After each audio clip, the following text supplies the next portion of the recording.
Good afternoon, everyone. This is the Whispering Gentleman.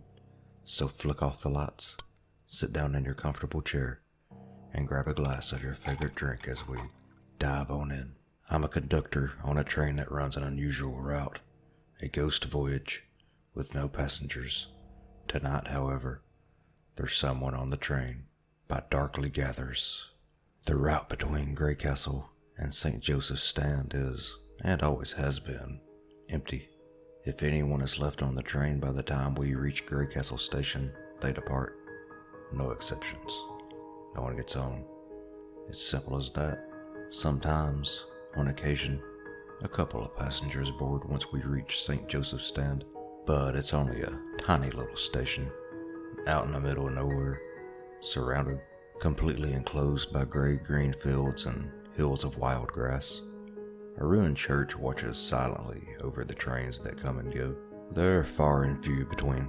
The route lasts for about an hour. It takes us wildly off course, and it's always empty. Always. No one boards at Greycastle. No one departs at St. Joseph's Stand. I don't even know why we make the journey at all, to be perfectly frank, but we make it nonetheless. Twice a week, every week, we depart from the line that runs between the cities and we head out deep into the countryside, and we let stragglers off at Greycastle. Then sometimes if it's a particularly busy night, we'll let maybe a couple of new passengers on once we reach St. Joseph's Stand, but we never take any between the two. It's a ghost voyage.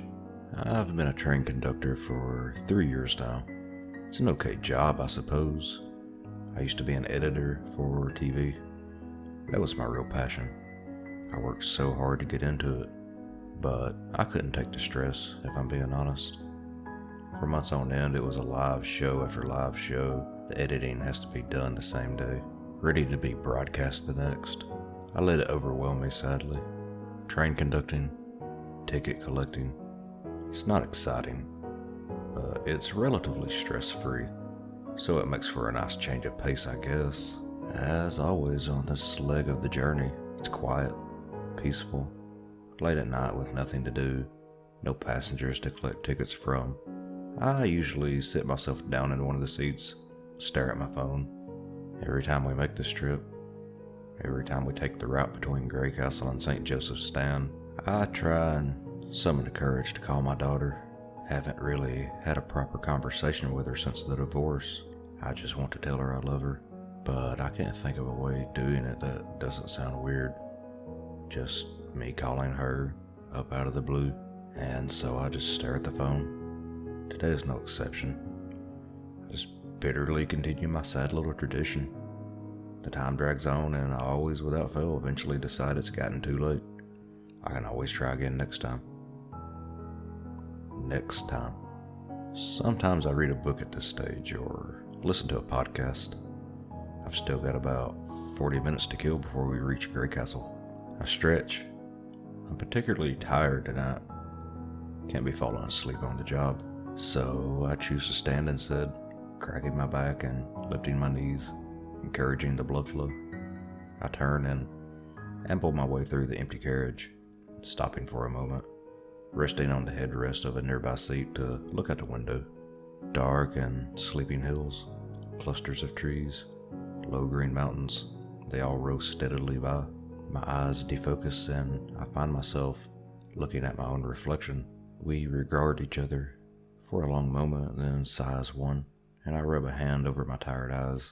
I move on, pressing the button to open the sliding doors and stepping into the next carriage. I come to an immediate stop. Fucking hell? There's a passenger in this carriage? I stare at the man. I can't believe it. There's a passenger. An actual passenger. I sat alone in a section of seats made for four. 2 facing forwards, 2 facing backwards, with a table in between. He's looking out the window. I can scarcely believe what I'm seeing. This is massive. Wait till the lads hear about this. Even my own predecessor, he'd done this route for what, 5 years? He told me he hadn't had a single passenger, not one. Not ever on this particular route. And yet, here's a man. plain as day on the very route. The route between Greycastle and St. Joseph's Stand. I chuckle and shake my head, amused at how I could find such a mundane and, in the grand scheme of things, really rather uneventful development on this train to be so exciting. I walk over to the man, reaching for my ticket stamper. He glances anxiously at me, twitches, and suddenly, just like that, my mood drops. Something about this man has put me on edge. I stop and I look around the otherwise empty carriage. It's gloomy. A flickering light at the far end of the car has made the hair-raising transition from irritating to downright unnerving. There's no sound but for the soft, steady chuntering of the wheels against the steel tracks below. I look back down the aisle towards the man. He's fidgeting, sweating, a junkie perhaps. A part of me wants to just turn back. Maybe I should. It's one route that no one ever takes. Maybe he can't afford a ticket. Maybe I should just let him ride. But I have to know why he's on board. I just have to know. He must have a reason. No one is ever on board. Ever. So why him? Why now? And so I cautiously walk over to him. I clear my throat, surprised by my own sudden anxiety. I've never been a hugely confident man, but this was my job, for God's sake. Where has this ridiculous fear come from? Except it doesn't feel ridiculous. It feels urgent and immediate and pressing. And I wonder if I've made a terrible mistake here in this dark carriage. But it's too late. I've begun speaking. Excuse me, sir? I say the words coming out before I can stop them, and attempt at a good-natured tone. We don't get many passengers on this route. I was just wondering if... I was going to ask him if he wouldn't mind sharing a little about his journey, but my voice catches in my throat and my mouth dries. The man, after a moment or two, responds to my words, and violently, he throws himself back up against a window with terror, sheer terror in his eyes, a hand clutching at the front of his jacket. I take a step back in alarm, and my eyes are drawn to something on the back of his hand. It's carved, a symbol carved into his skin. I realize then that I have truly made a terrible mistake in the decision to engage with this man, but it's too late. The symbol looks like a capital R, made of 4 straight lines, the curve of the R's top half replaced by a rough triangle. I look up into the man's eyes. They are stricken, pleading. He shakes his head, sweating. I don't know what to do. I don't know how to de-escalate.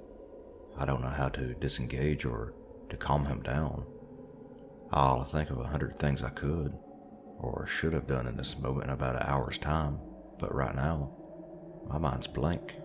So, I do what I'm supposed to do. I follow procedure. I have a job here after all.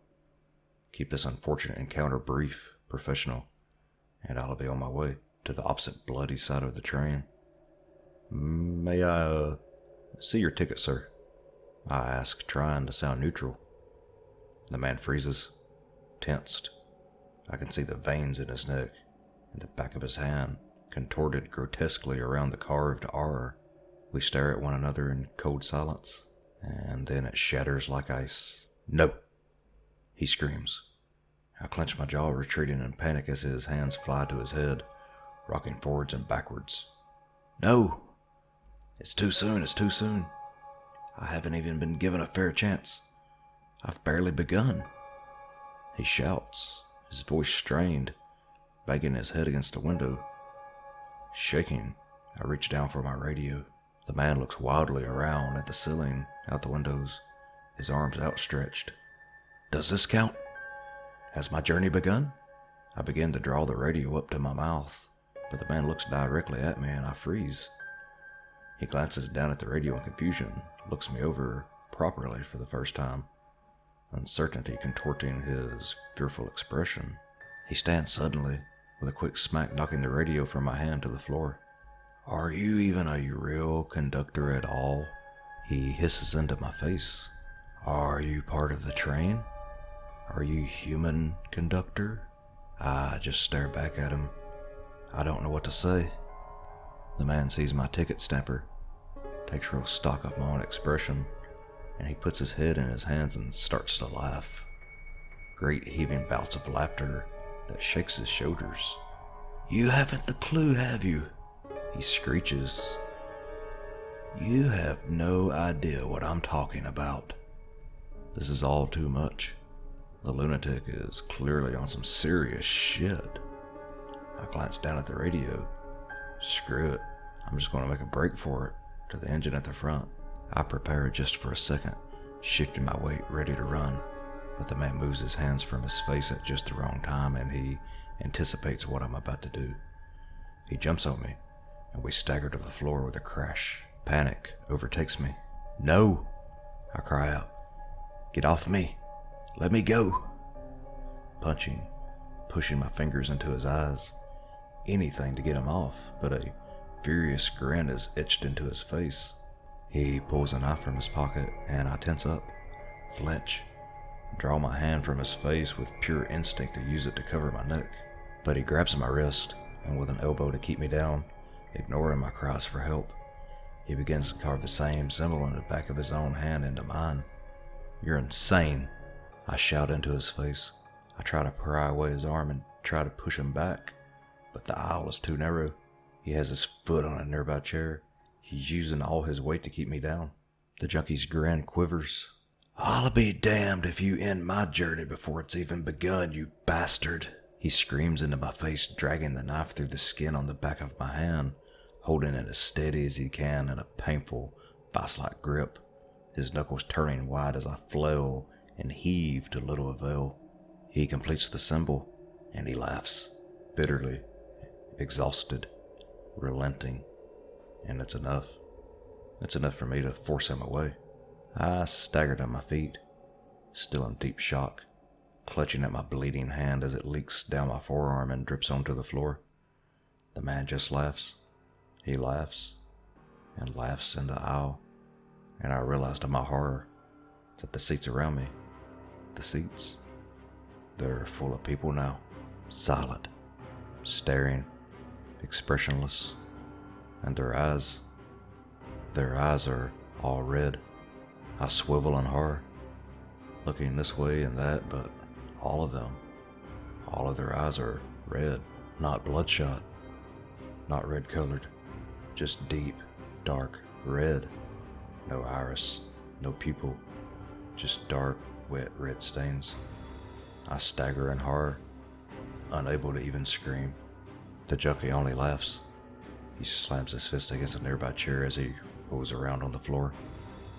I turn, and I run. If you like this story, be sure to check out more stories by Darkly Gathers, linked in the description below. And be sure to like and subscribe so you get part 2 of the story when it's released. As always, sleep tight and stay terrified.